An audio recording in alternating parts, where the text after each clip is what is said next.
This edition of the Ridley Report is brought to you by Freaking.com.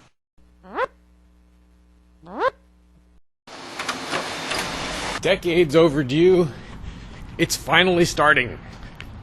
Some semblance of a property tax revolt in New Hampshire. By declaring his controversial home a parsonage or church or something like that,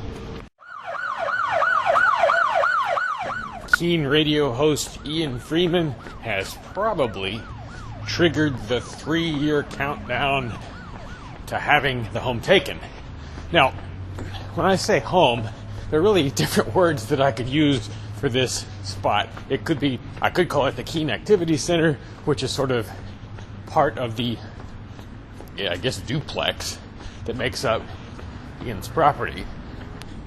That place is even more controversial than Ian's house.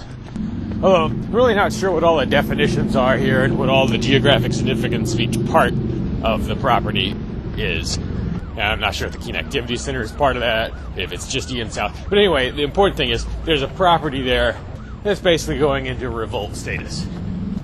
Now, if I understand correctly, this situation is different from what's developing in Grafton,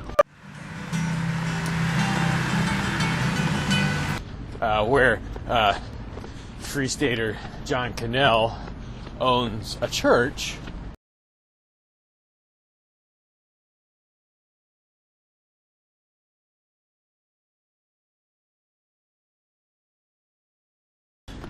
which is in fact a church building and is open to the public for worship services and so forth to a large extent.